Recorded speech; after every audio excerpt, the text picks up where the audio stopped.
পারছো যে তোমার লাইফ হাতের বাইরে চলে যাচ্ছে, আউট অফ কন্ট্রোল হয়ে গেছে। তো আজকে 3 মিনিট আমার সঙ্গে থাকো, এর সলিউশন বলবো, যে সলিউশন কাজ করবেই। যে উপায়গুলো আজকে বলবো এগুলো দিয়ে তুমি তোমার ব্রেনকে রিসেট করতে পারবে।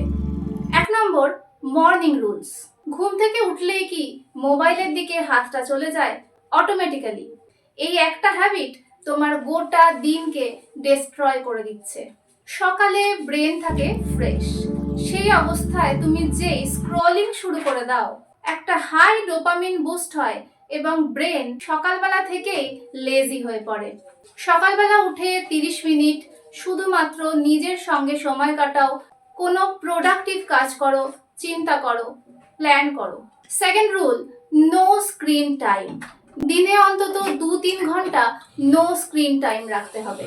প্রথমে মনে হবে কিছু একটা মিসিং লাগছে, আনকমফোর্টেবল লাগবে, কিন্তু এই একটা হ্যাবিট তোমার পুরো সিস্টেমটা রিসেট করে দিতে পারে।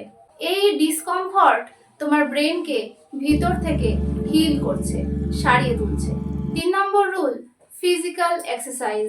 এক্সারসাইজ, রোদে কিছু সময় কাটানো, হাঁটা, যে কোনো সময় ডোপামিন রিলিজ করে। এই ডোপামিন রিলিজটা হয় ন্যাচারাল ওয়েতে, এটা হেলদি।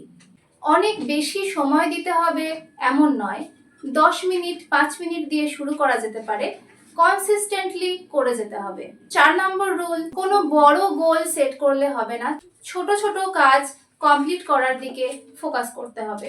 যেমন একবারে একটা স্টোরি পড়বো এরকম ভাবলে হবে না, একটা একটা করে পেজ পড়া শেষ করো, একটা চ্যাপ্টার শেষ করো। প্রতিটা ছোট সাকসেস, তুমি যে ছোট লক্ষ্যটা স্থির করেছো সেটা পূরণ করা তোমার ব্রেনকে সিগন্যাল দেয় যে একটা টাস্ক কমপ্লিট হয়েছে। ব্রেনে যেটা সেট হয়ে গেছিল hard work equal to boredom, সেটা সেট হবে নতুন করে hard work equal to reward.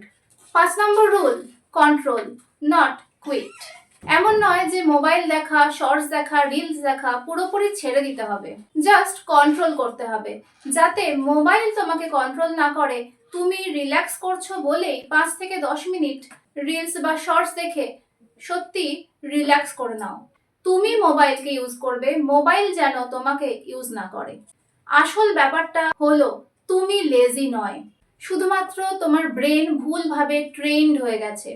অভ্যেস যেমন গড়ে উঠেছে তোমার হাতে, অভ্যেসটা পাল্টাতেও হবে তোমাকে। তুমি নিজেই ডিসাইড করো এই ইনস্ট্যান্ট প্লেজারের দাস হয়ে থাকবে নাকি নিজের ফিউচার বিল্ড করবে, সফল একটা জীবন গড়ে তুলবে।